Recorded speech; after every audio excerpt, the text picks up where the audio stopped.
capítulo de Agro para el siglo XXI. Cada día se conoce más sobre los procesos vitales que ocurren en las plantas que pueden incrementar o disminuir la producción agrícola. Y es bien sabido que hay factores de orden biológico, químico y físico que pueden alterar las cosechas. Hoy, en Agro para el siglo XXI, conoceremos una nueva tecnología que lleva más de 30 años de investigación en el campo de la biofísica. Y según dicen los técnicos y productores que la han utilizado, mejora significativamente la calidad y la cantidad de los productos cosechados. Para entender de qué se trata esta nueva tecnología, conversaremos desde la ciudad de Trujillo, en Perú, con el ingeniero agrónomo especializado en tecnologías de investigación para el agro y con más de 25 años de experiencia en el campo, Sixto Sánchez. Bienvenido, Sixto, a Agro para el siglo XXI. Hola Luis, encantado de estar contigo en tu distinguido programa. Mucho gusto. No, gracias a ti. Oye, Sixto, cuéntame de qué se trata esta nueva tecnología, que primero es una tecnología verde, no impacta al medio ambiente, no es un fertilizante, no es un herbicida, no es un insecticida, pero incrementa la cantidad y la calidad de las cosechas. Cuéntame de qué se trata esto. Bueno, la tecnología Crop Booster es biofísica aplicada a la agricultura. Uno de los principales postulados de la biofísica es que todos los procesos metabólicos de los seres vivos en general son gobernados por las frecuencias de radio de baja intensidad. En ese orden de ideas, la tecnología Crop Booster contiene en sus transmisores las más de 3.000 frecuencias que gobiernan todos los procesos metabólicos de las plantas verdes conocidas. Y eso es la tecnología Crop Booster, frecuencias de radio de baja intensidad que gobiernan de manera positiva todo el metabolismo vegetal. Pero cuéntame cómo es esto, que es ondas de baja intensidad que modifican el comportamiento de la planta. ¿Cómo le llegan estas ondas a la planta? Bueno, las frecuencias en los seres vivos, para empezar por ahí, no están ahí al azar. Tú, yo, los animales, las plantas, los insectos emiten frecuencias, pero estas frecuencias no están ahí al azar, tienen un porqué su presencia. Su presencia es que estas frecuencias obedecen al genoma funcional de cada ser vivo. ¿Por qué? Porque todo el movimiento intracelular es gobernado por estas frecuencias. En el espectro electromagnético, las frecuencias de radio de baja intensidad son las primeritas del lado izquierdo. Estas frecuencias están contenidas en transmisores con una tecnología que se ha desarrollado en Estados Unidos durante los últimos 30 años de investigación. Eso es lo que se ha conseguido hacer, se tienen en estos transmisores. ¿Para qué están en transmisores? Para poder colocarlos en el sistema de riego, ya que las frecuencias llegan a las plantas a través del agua. Esto es así como los delfines y las ballenas se comunican debajo del agua con frecuencias, igual nuestras frecuencias viajan a través del agua. Ok, entonces son más de 3.000 frecuencias de baja densidad que viajan hacia la planta en el sistema de riego. Pero cuéntame cómo llegaron a estas frecuencias, o sea, y qué han hecho, cuáles son las pruebas que han hecho que hay una modificación a nivel de las plantas, de los diferentes cultivos, porque entiendo que lo han probado en una cantidad de cultivos con muy buenos resultados. O sea, cuéntame cómo llegaron a esta frecuencia y cómo lograron obtener estas modificaciones a nivel celular para incrementar las cosechas.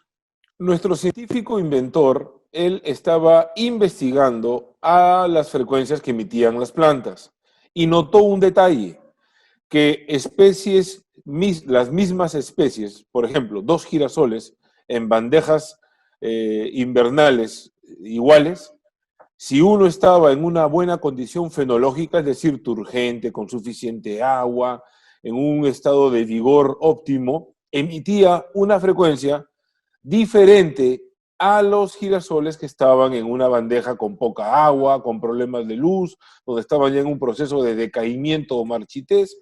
Estos, a pesar de también ser girasoles de la misma especie y de la misma edad, emitían frecuencias diferentes. Entonces el inventor pensó, ¿qué pasaría si yo puedo replicar de alguna manera las frecuencias de las plantas que están bien y llevárselas en algún mecanismo a las plantas que están mal? Y él lo que hizo fue eso.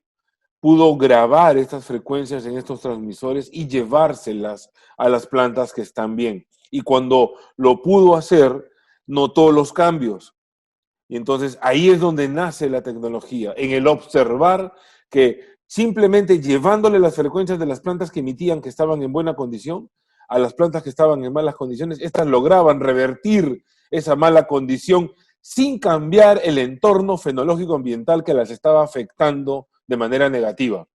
Ese es el secreto de la tecnología. Por eso es que nace la tecnología. Ok, pero esa frecuencia que están emitiendo las plantas que están en buenas condiciones, tú mismo me estás diciendo que es porque tenían condiciones de agua, de luz buenas. O sea, y son las frecuencias que están emitiendo ellas, no son las frecuencias que están recibiendo. Entonces, tengo aquí dos preguntas. La primera es, esas frecuencias de tan baja densidad, ¿cómo las lograron medir? Y luego, una cosa son frecuencias emitidas y otra cosa son frecuencias recibidas. Sí, son máquinas que miden el rango del espectro electromagnético ubicados en ese rango de las frecuencias de radio. Las graban, las perciben, las decodifican y las graban en transmisores y luego con mecanismos de acústica de alta especialización se envían y son las que van de ida y vuelta. Si tú las puedes generar, tú también las puedes enviar y si se generan en el mismo rango, pues el receptor que está instalado en la planta también lo va a poder recibir. O sea, entonces tú me dices que una planta que no tenga buenas condiciones de agua ni buenas condiciones de luz, por medio de estas frecuencias de onda que le llegan, la planta cambia su estado no teniendo agua y no teniendo luz. Sin cambiar la condición que le está originando ese estrés, la planta puede recobrar vitalidad. Y te voy a explicar por qué. En el cloroplasto de cada planta, que es el orgánulo celular encargado de hacer la fotosíntesis, porque tú hablas ahorita de luz y de agua. La fotosíntesis se fundamenta en la fotólisis del agua, para lo cual la planta toma la luz. Esa es la primera parte de la fotosíntesis, es la fotosíntesis luminosa, ¿sí? Después pasa a la fotosíntesis en la fase oscura, pero todo ello ocurre en el cloroplasto. El cloroplasto de cada planta tiene la capacidad genético-funcional de realizar cualquiera de las formas fotosintéticas conocidas en la naturaleza. No todas las plantas hacen la misma forma de fotosíntesis. La mayor cantidad de plantas, el 85% de las plantas conocidas, desarrollan una fotosíntesis llamada C3, de 3 carbonos. Esta fotosíntesis C3 tiene la particularidad que en su fase oscura solamente transforma el 35% del carbono que toma del aire y lo convierte en glucosa. Hay otras plantas, como las plantas C4, como el maíz, la caña de azúcar, generalmente ese grupo de gramíneas, que desarrollan una fotosíntesis de mayor eficiencia en transformación de carbono, pero a costa de un consumo elevado de energía, que son las plantas C4. Y existen también plantas tipo CAM, que son las plantas de desierto, las plantas xerofíticas, como los cactus o las piñas, que desarrollan una forma CAM que les permite llegar a niveles altísimos de transformación de glucosa con muy poca cantidad de luz y muy poca cantidad de agua. Recordemos que la fase oscura de la fotosíntesis CAM se realizan durante la noche. Entonces, ahora el cloroplasto de esta planta, por ejemplo, un girasol, que es una planta C3, va a poder migrar a una forma fotosintética C4 o CAM, debido a que, como no hay agua, va a poder migrar a esta forma porque está en una condición de desierto, por ejemplo. Entonces, yo le envío las frecuencias a través de un riego focalizado y esta planta puede, a pesar de la poca agua que tiene, migrando a una forma fotosintética de poca agua, como una xerofítica, va a poder hacer un proceso fotosintético eficiente y entregar una gran producción. Sí, pero oye, ese cambio, eso que me estaba hablando, la fotosíntesis C3, C4, es por grados de evolución. Las C3 son las plantas menos evolucionadas, que ahí está el arroz, el trigo, la cebada, la soya, el tomate. Luego las C4 son por un tema de inhibir o de inhabilitar un poco la fotorrespiración, ¿no? Entonces ahí está el maíz, la caña de azúcar, el sorgo. Y las C4 son las que están en condiciones de estrés hídrico, ¿verdad? Que son las que se dan en el desierto o en las condiciones muy secas, que ahí está la pitaya o la tuna o la piña, están ahí en ese rango. Ahora, eso está bien, pero esos son grados de evolución. ¿Cómo tú con esta tecnología, o sea, tú me dices que tú con esta tecnología le cambias el tipo de fotosíntesis para que plantas menos evolucionadas logren tener la fotosíntesis de plantas más evolucionadas? No le cambio nada, porque la teoría evolutiva dice que el cloroplasto en algún momento fue una célula vegetal libre que fue fagocitada en algún momento evolutivo por alguna célula procariota mayor. Y el cloroplasto quedó insertado dentro de estas células mayores, de las plantas más grandes. ¿Por qué? Porque el cloroplasto tiene un genoma propio. Esto que te estoy diciendo es una verdad fisiológica determinada, eso no es una invención mía. Los cloroplastos tienen un genoma propio, funcional y morfológico. Y existen dos tipos de genes en la naturaleza en general.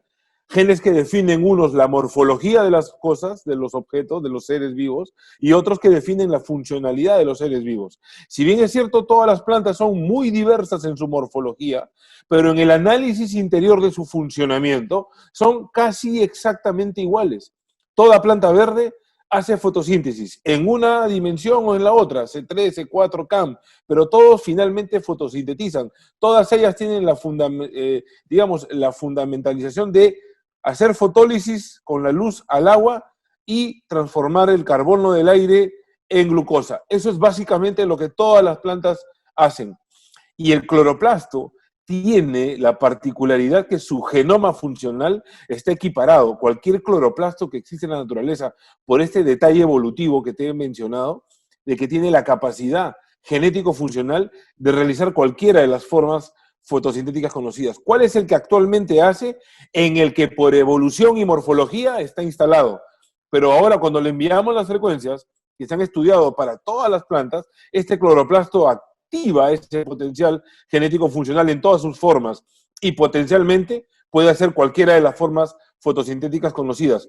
¿Cuál va a ser? La que la planta le indique hacer. El medio ambiente externo, la planta detecta la cantidad de luz, la cantidad de agua, la cantidad de sales en el agua, cómo le viene el suelo, la presencia de plagas. La planta detecta todo ello. Hay un famoso fisiólogo italiano, Stefano Mancuso, que habla sobre estos detalles de las plantas. El universo íntimo de la planta todavía está en proceso de descubrirse. Dicen que las plantas oyen, dicen que las plantas sienten, eso todavía se está estudiando, pero la capacidad genético-funcional de la planta ya está determinada y todas funcionan exactamente igual. Morfológicamente son muy distintas. Hay unas son muy grandes, otras muy pequeñas, otras tienen formas bonitas, otras tienen formas muy simples, pero todas fotosintetizan. Y si la fotosintetizan, es que la capacidad genético-funcional la define el cloroplasto. Y lo que hacemos con la tecnología es activarle todas las posibilidades. No cambiamos nada, no modificamos nada. Funcionalmente hablando, es como si se encendieran nuevos botones, nada más. Entonces, esto lo entiendo. De unas ondas de baja frecuencia que tú le llevas a través del agua y modifica, vamos a decir, optimizas la fotosíntesis que va a hacer la planta según las condiciones ambientales que tiene. Ok, pero estas ondas que tú llevas la calidad del agua no afecta. Además, si es un agua, por ejemplo, de fertirriego, si es un agua que no esté tan limpia o que sea más pesada o más liviana, estas ondas tú no se modifican si el agua cambia de calidad. No, al ser frecuencias de radio de muy baja intensidad, no sufren interacción con ningún elemento disuelto en el agua. Las frecuencias necesitan al agua como un medio de transporte. Pero, por ejemplo, si tú hablas de la comunicación de los delfines, el océano está lleno de electrolitos, tiene una saturación bastante elevada, muchas veces de sales, y a pesar de eso, las frecuencias viajan a través del agua. Al igual que eso, dentro del sistema de riego puede haber agua muy limpia, puede haber agua muy cargada de fertilizantes, puede haber agua con pHs elevados, con conductividades eléctricas elevadas, pueden haber elementos nocivos en el agua. Eso es indeterminante para la tecnología. La tecnología necesita el agua como un medio de transporte. Recordemos que el agua es solamente el medio de transporte para las frecuencias de radio. Estas no se inhiben bajo ninguna condición del agua porque están en el espectro electromagnético, son como imperceptibles a las sustancias, están muy bajitas y pasan simplemente. Lo único que necesitan es encender el sistema de riego y dejarlo fluir para que las frecuencias fluyan con el agua, cualquiera que sea la calidad del agua. Y sirve cualquier sistema de riego, o sea, riego por aspersión, riego por goteo, riego por canales, riego e inundación. Cualquier riego te funciona para transmitir estas ondas de radio. Así es, hemos instalado, por ejemplo, en Colombia, en Fede Arroz, donde el arroz se siembra por inundación. Hemos hecho en la canaleta de admisión de suministro, hemos hecho un embalse. A partir del embalse hemos colocado una tubería metálica, en esa tubería metálica van los transmisores, cuando pase el agua a través de la tubería, cuando suelto el embalse, llegan las frecuencias a la melga de arroz, que es una poza de inundación. Puedes aplicarlo en riego por goteo subterráneo, por goteo superficial, aspersión, microaspersión, pulverización, pivot mediano, gran pivot, cualquiera que sea la forma de riego, va a llegarle la frecuencia a la planta siempre y cuando hayamos hecho una interfase de presurización metálica, que es colocar un pedazo de tubo metálico para que el rozamiento del agua dentro de ese tubo genere un pequeño campo electromagnético que por resonancia active las frecuencias que están conectadas en los transmisores junto al sistema. Y eso es todo lo que hace falta. Ah, ok. O sea en riego por inundación, o sea, la presurización del sistema en la boca de salida es que necesita esa presurización, coloca puede ser en la boca de salida, puede ser de repente en el canal secundario principal que va llevando el agua. Tengo que hacer un embalse. ¿Qué es un embalse? Pongo una compuerta en un lado, a 2 metros pongo otra compuerta, abro, cierro, embalso ahí el agua, y en la salida de la compuerta ya no pongo la compuerta, pongo un tubo. Canalizo el agua por ahí y una vez que pasa por el tubo, se carga de las frecuencias. Y me imagino que hay diferentes tipos dependiendo del riego, porque una cosa es riego a arroz y otra cosa es riego por goteo en un cultivo hidropónico de tomate o en un cultivo en invernadero. ¿Tú lo tienes a la mano? ¿Me puedes enseñar estos transmisores? ¿Cómo son para verlos? ¿Los tienes por ahí? Sí, los tengo aquí. Son del tamaño de una moneda. Lo que tengo acá, no sé si los alcanzas a ver. Ajá. Estos son los transmisores. Bueno, pero eso parece una moneda. Sí. Esto de acá es un sello que le he puesto para poder protegerlo Y lo que hacemos es colocarlo dentro de la matriz. Y en la matriz, lo que no tengo acá es el niple metálico, pero te voy a representar esto con esta taza. Si este es el tubo, el transmisor va en este lado. Va en abajo. La parte inferior, abajo. ¿Un solo transmisor? Yo impermeabilizo, va a depender de cuánta área querramos tratar. Si, por ejemplo, queremos tratar 100 hectáreas, habrá que poner, de acuerdo al caudal que venga, 5 o 6 transmisores. Por eso es necesario conocer cuál es el diámetro de las tuberías que se van a reemplazar para poder encontrar el niple adecuado a colocar y el caudal que va a pasar por ahí. Una vez que pase el caudal y tengamos ese dato, podemos definir qué transmisor o qué transmisores son necesarios para administrar esa área de riego. Esto es como las memorias USBs. Si tú tienes 4 gigas de almacenamiento por guardar, tú necesitas una memoria de por lo menos 5 gigas para poder guardar tus 4 gigas, ¿correcto? Si yo tengo un caudal de 100 galones por minuto en un punto determinado, no sé qué área voy a tratar, pero si en el punto a tratar voy a poner, y son 100 galones, necesito un transmisor de por lo menos 120 galones. Siempre tiene que ser sobrado el galonaje que pasa por ahí, para poder tener la suficiencia de las frecuencias en el campo. Ok, y en el riego por goteo o en el mismo riego por aspersión, si las tuberías son de PVC, por ejemplo, tú lo que haces es sustituir un pedazo y pones esta tubería de riego con los transmisores, o sea, pones... Así es.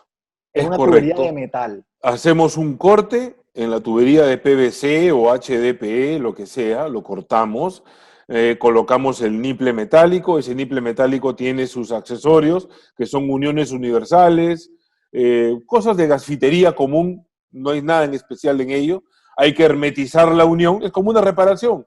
Si se rompe el tubo, ¿qué hay que hacer? Cortar el tramo y reemplazarlo con uniones, ¿sí? Acá va, el reemplazo es metálico. Necesitamos Ahora, el metal para que exista el rozamiento interno. ahora, esos transmisores, esa carga, tienen que estar conectados a algo. ¿Cómo transmites tú esa onda a esos transmisores? ¿Los tienes que cargar?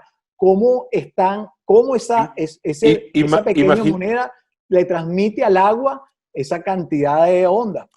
el transmisor o moneda, como tú le llamas, es de metal, ¿correcto? El niple metálico también es metal.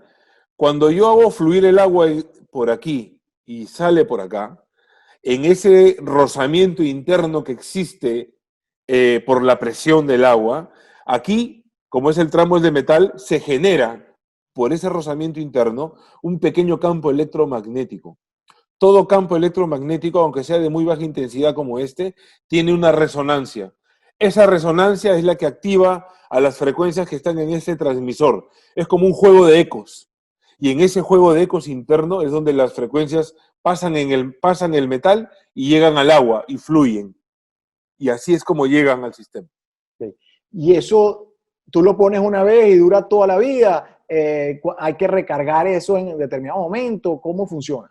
Los transmisores emiten frecuencias de manera pasiva durante 2 años desde la primera instalación y desde el primer flujo de agua. Tú puedes regar todos los días, puedes regar una vez por semana, tus plantas siempre van a tener frecuencias y el transmisor hay que cambiarlo al cabo de 2 años. Es independiente a la frecuencia de riego. Si ya lo colocaste y ya pasó el primer flujo, las frecuencias en los transmisores duran pasivamente 2 años, al cabo de los cuales yo tengo que reemplazar solamente el transmisor, la monedita. Ya no reemplazo el resto porque acá ya está la unión hecha. Retiro el empaque, quito el transmisor antiguo, pongo el nuevo, vuelvo a impermeabilizar con cinta adhesiva de buena calidad y listo. ¿Por qué dura ese tiempo? Y otra pregunta, respóndeme las dos. ¿Tú pones tantas monedas como caudal de agua es el mismo tamaño y pones varias monedas si el caudal es mayor? Los transmisores vienen en varios caudales independientes. Hay transmisores desde 25 galones, de 75 galones, de 150 galones, de 250 galones, de 400 galones, de 550 galones, de 750 galones, hasta de 1200 galones. Así vienen los transmisores, esas moneditas.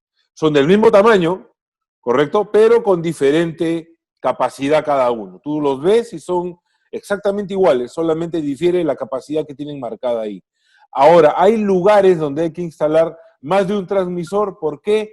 Por las dimensiones del área a tratar. Por eso que antes de hacer un presupuesto para saber cuántos transmisores hacen falta, tenemos que ver el plano de riego, ya sea de la área pequeña a tratar o de la gran área que se quiere tratar.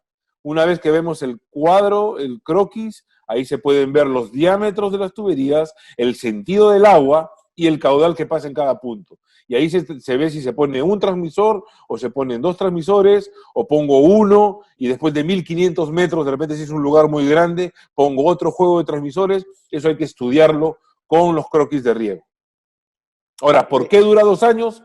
Contestando a tu pregunta, eso es un defecto de fábrica, así como las baterías de los celulares, por ejemplo, en realidad duran solamente un año y al cabo del cual uno en teoría debería cambiarse de equipo celular o cambiar de batería porque la batería perdió eficiencia, igual los transmisores al cabo de 2 años pierden eficiencia.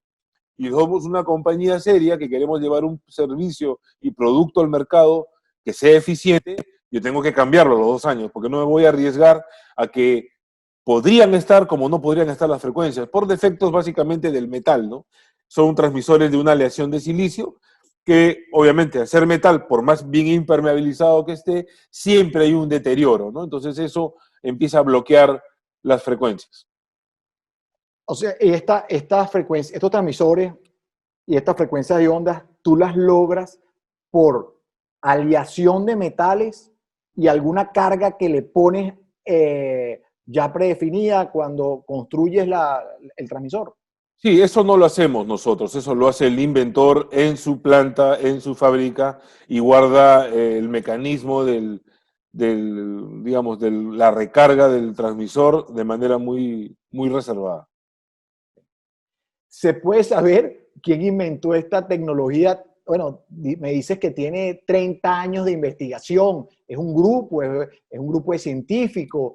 ¿Es posible, si no Es es un anónimo? científico japonés radicado en Estados Unidos hace muchos años y prefiere mantener su nombre en reserva debido a la gran importancia y al gran poder que tiene esta tecnología. Como tú comprenderás, es una tecnología que te permite eh, saltarte en algún momento la necesidad de tanta fertilización.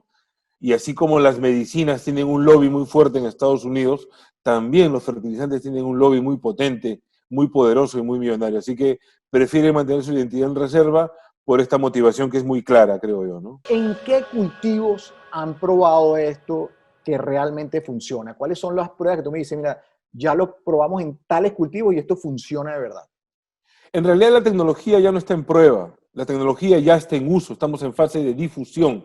Estuvimos en prueba hasta el año 2019. Este año 2020 iniciamos ya la fase de difusión. Estamos instalados en arándano, espárrago, palto, uva, en todas sus variedades, sea uva de mesa o uva de destilado.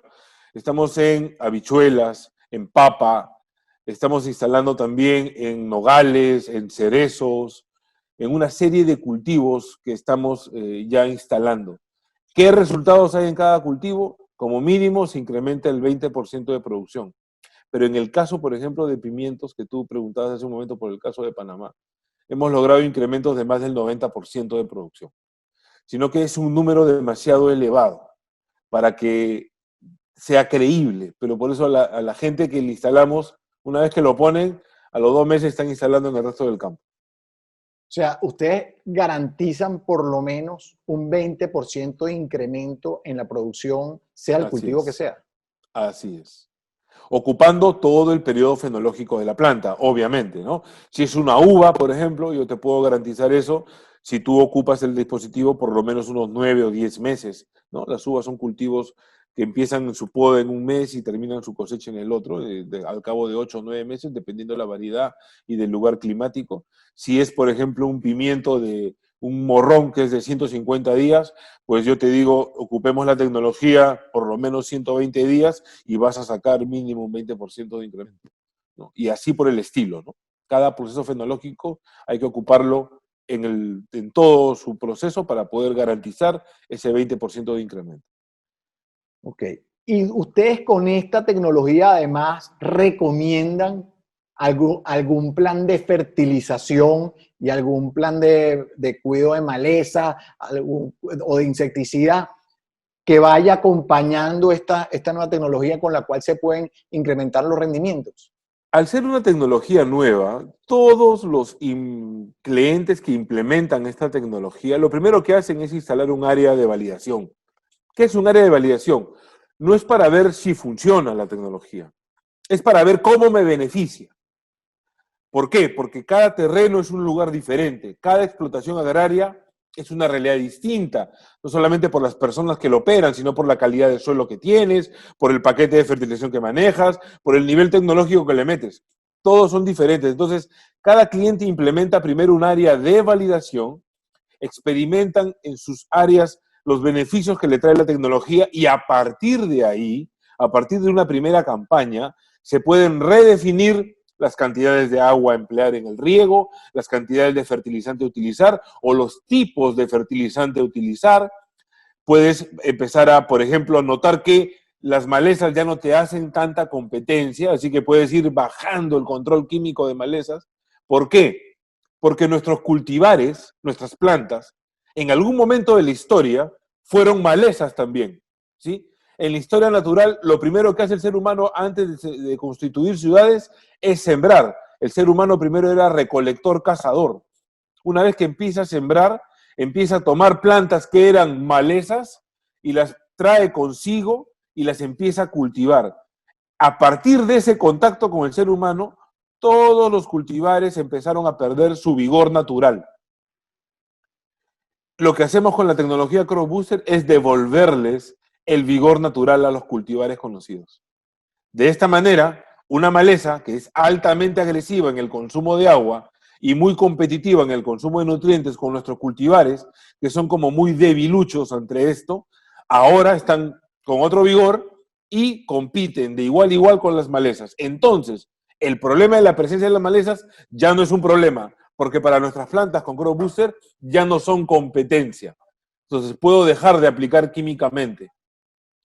En el caso de, por ejemplo, las plagas y las enfermedades, las plantas con mayor vigor tienen un sistema de inmunidad más potente. Entonces, ante enfermedades, yo puedo manejarme mejor como una planta enfrentando a bacterias, a hongos, a virus.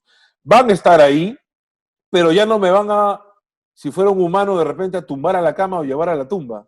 Si mi sistema inmune está bueno, yo puedo pescar el coronavirus y voy a pasar una gripe fuerte y voy a salir de esta.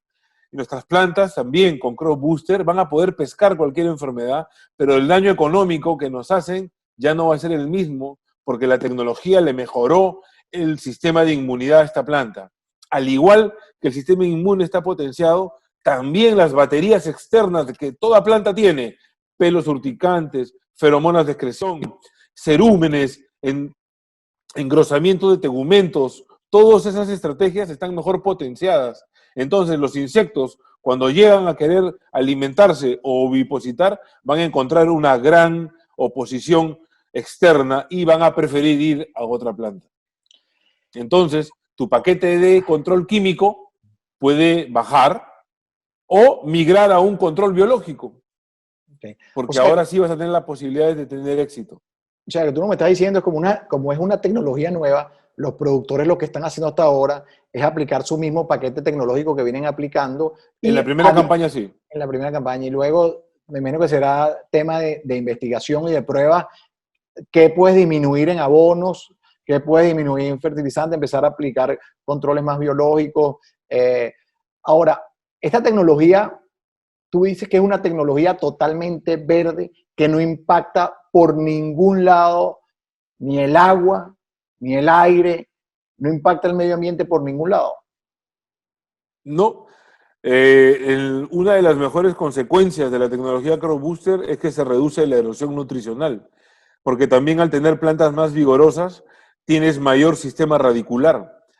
Si el área de absorción del suelo, la interfase del área de absorción de la planta, que son las raíces, aumenta en su área, aumenta también el intercambio simbiótico que las raíces desarrollan con las micorrizas y con los rizobacter del suelo, que son microorganismos benéficos, rizobacter, bacteria, micorrizas, hongos, que son las que se encargan de suministrarle a la planta los elementos nutritivos que están fijados a los coloides y a las arcillas del suelo y de la materia orgánica.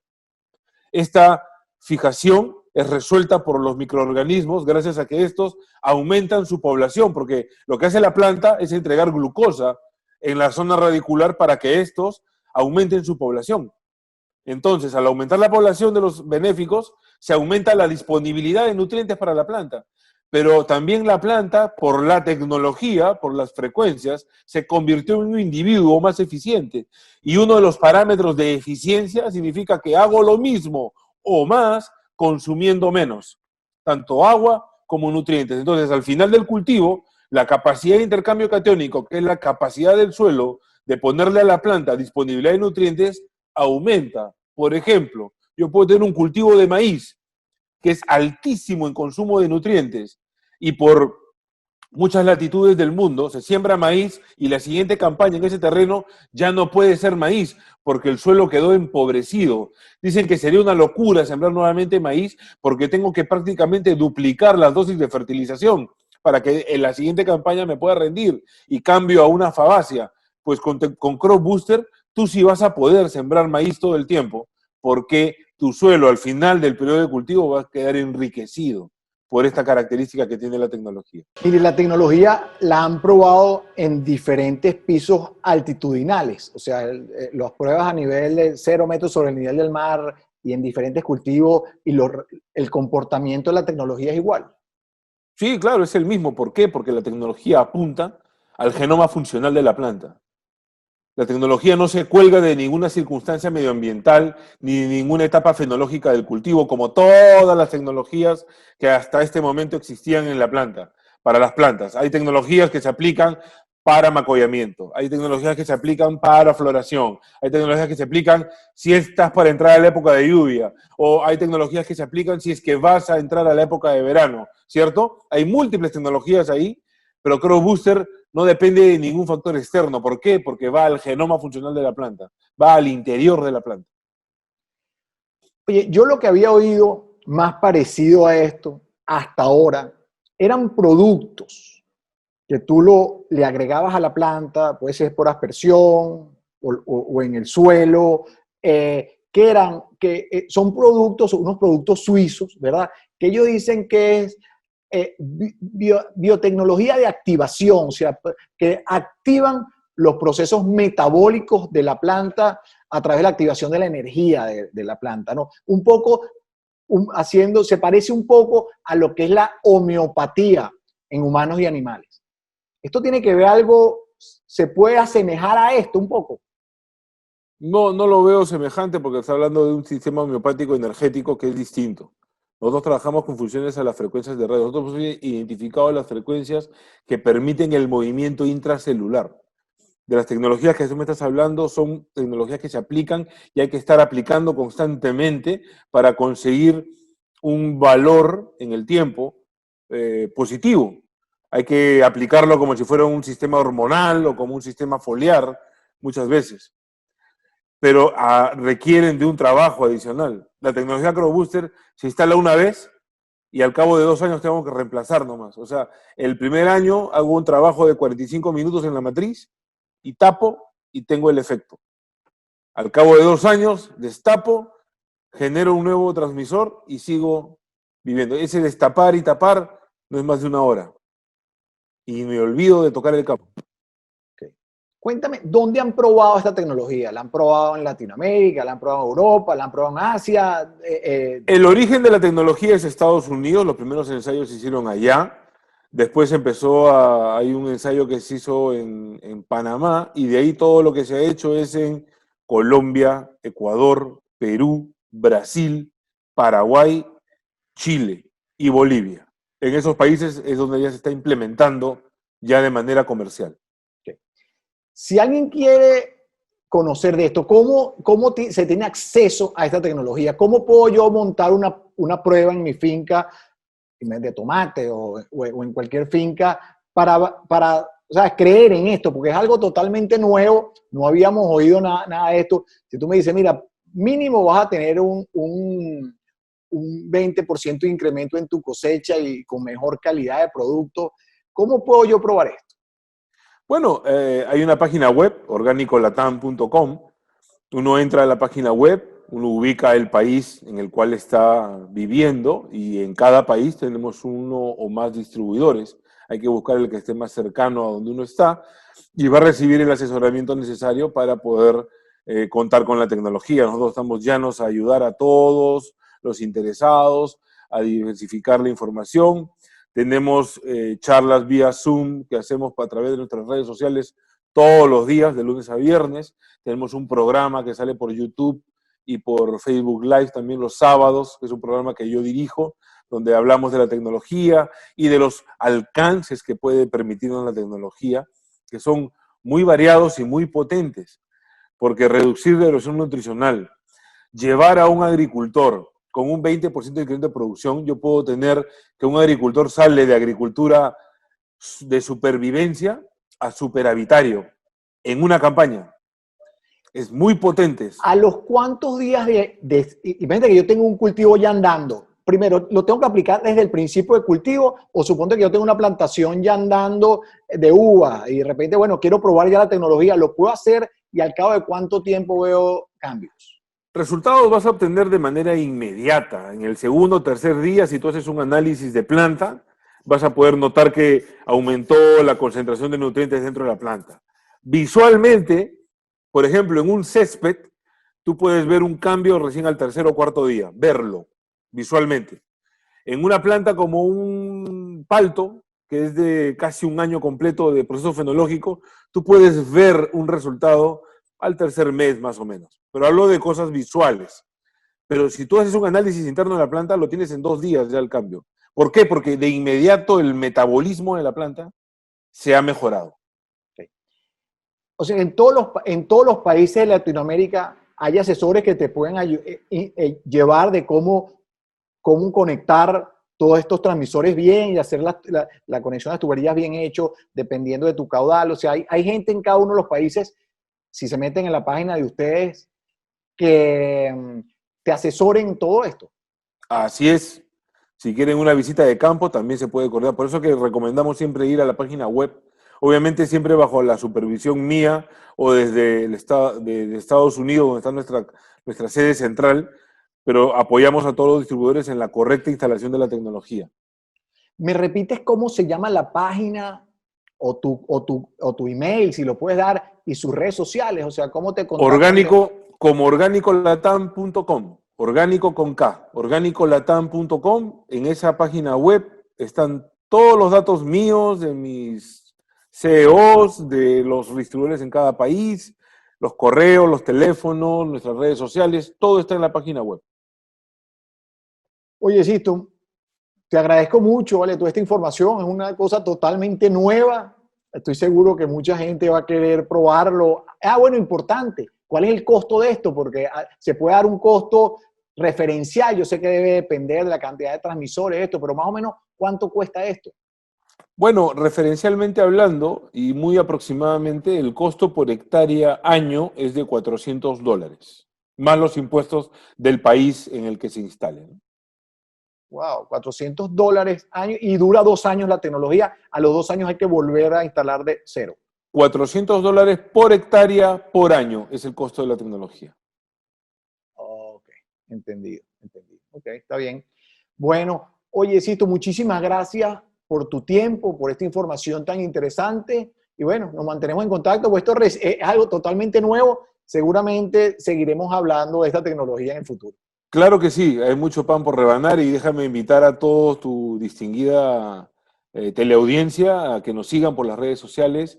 Esta información, la verdad que es muy importante. Cuando a mí llegó la información hace un poco más de 1 año y 2 meses, yo tampoco la creía. Yo soy agrónomo, tengo 25 años difundiendo tecnologías convencionales en el agro y créeme que fue muy difícil creer en esto. Pero cuando recibí los transmisores, los empecé a instalar y empecé a ver los resultados, no puedo decir que no creo. Simplemente hay que instalarla y decirle a todo el que la instale, bienvenido al futuro de la agricultura. Oye, muchas gracias, Sisto. Muchas gracias por toda esta información y por tu tiempo. Muy bien, Luis. Gracias a ti. Está demostrado que todos los seres vivos somos afectados positiva o negativamente por ondas electromagnéticas de alta o de baja densidad. Esta nueva tecnología en el campo de la biofísica está siendo probada por productores alrededor de todo el mundo y en diferentes rubros agrícolas. Estaremos atentos a los resultados que van obteniendo. Espero que este programa haya sido de su agrado y nos vemos en un próximo capítulo de Agro para el siglo XXI.